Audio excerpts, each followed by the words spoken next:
What changed defensively for you guys after you went up 20 in the second half? Our offense.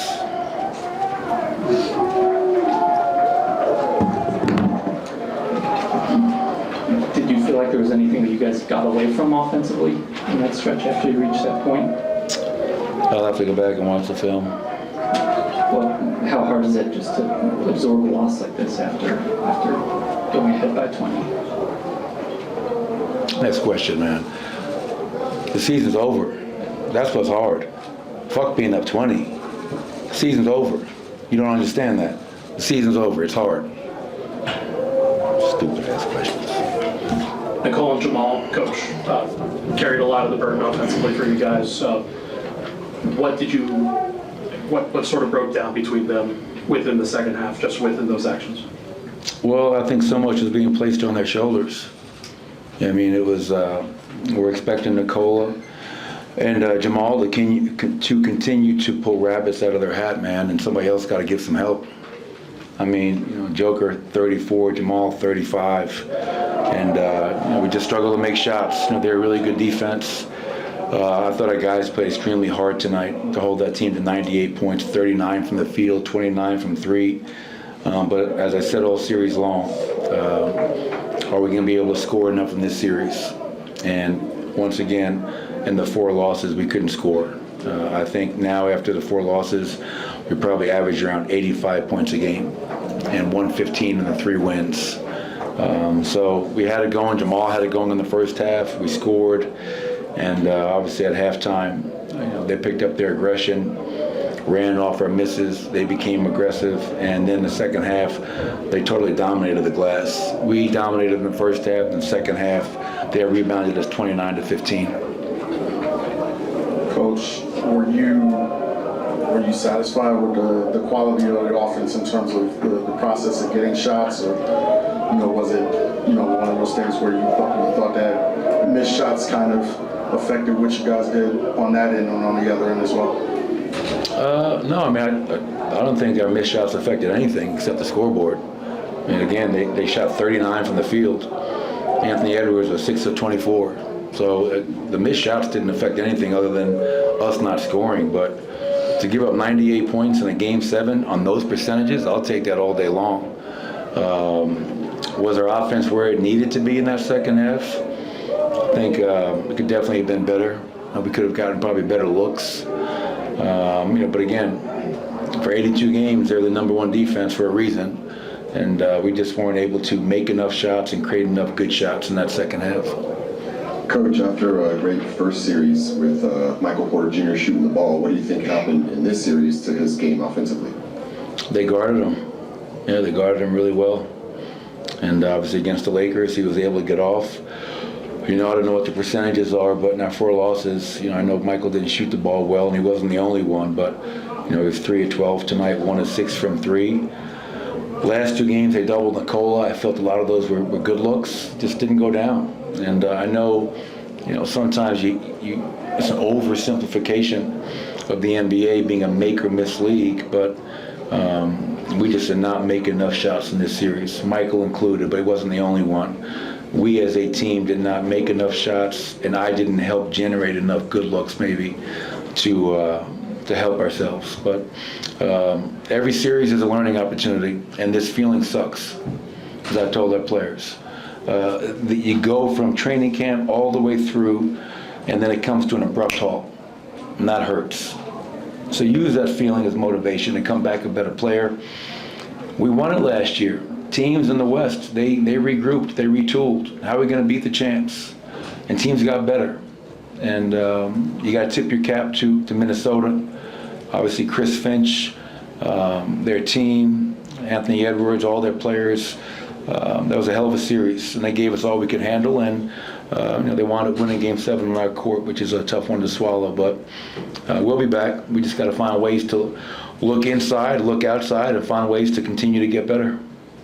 Coach, to fight for and top 3 seed and then to ultimately lose 3 home games in this series, how, you mentioned them winning on your home court here in the Holler and in the locker room. How tough is that to swallow that you guys did lose the 3 home games? Well, of course, we have one of the best home records in the NBA this year, and to lose 1 and 2 and then to lose 7 is, I don't think anyone could have predicted that happening. I think most people had the series going 7, but not the way it went 7. It was kind of a strange series in that regard. But yeah, that's to let them come in here 3 times and beat us in our home court. That's something that we're not accustomed to. And if you're going to try to win a championship, if you're going to try to get to Western Conference Finals, obviously you got to protect your home court. Michael, you touched on it briefly, I think, in the previous answer, but the devastation you saw from your players walking off the floor down the hallway, what kind of a message do you try to give to them? I mean, obviously, tough words, and you can see from their faces that everything they gave, and now it's over. Yeah, it's hard. And I think, as I've gone through my NBA career as a head coach, I used to meet with players right after the season ended and talk. I don't do that anymore. It's too emotional. The sting of it is still too raw. So I think it's good for everybody to get away, for me to get away, and kind of reflect on the season in totality, because right now all I'm thinking of is that we're done. And that for me hurts. For our players it hurts. Get back to work. We all have to dig deep, look inside, come back better individually, and then as a team, as a group, we'll get with Calvin, we'll get with Josh, and you're always looking at ways to get better. And that's what we're going to do. Coach, I think Kevin Harlan said on the TV broadcast that this is the 6th straight year the defending champ hasn't gotten past the second round. What do you think that says about just how tough it is to advance as the defending champ? Well, we knew it was hard. Something I talked to our team about in training camp. I think the last team to do it was the 17-18 Warriors. And with the rules being what they are now, I think it's going to become even harder and harder to repeat as champions. But the one thing I keep on going back to right now is that I consider the San Antonio Spurs a dynasty, and they never won back-to-back. So losing, the hurt of it, the pain of it, it helped us win our first championship. Can we use this year? We tied a franchise record, 57 wins. We went 21-6 out of the All-Star break. We really stepped up. Beat the Lakers in the first round and lost to a very talented Timberwolves team who held the #1 seed most of the year until the very end. So it is hard. It is hard. It is hard to repeat. It's hard to win. And we all got to do whatever it takes to not have this feeling again next year. But I'm very proud of the entire team, all 18 players, everything they sacrificed since Labor Day. I'm very proud and thankful for the coaching staff that I have, the ownership group that we have. And, this is just a momentary delay. It's failure is not fatal. We'll be back. Last one. Coach, winning the championship, you have to have a certain level of hunger. I can imagine defending a championship is exhausting. How exhausting has the totality of this season been? Yeah, I think it's a really important point, and I've never, and those that know me, I'm not an excuse maker. The better team won, so I'm taking nothing away from Minnesota. But when you look at the fact that all the teams that are still playing, we played into June last year, a lot of basketball.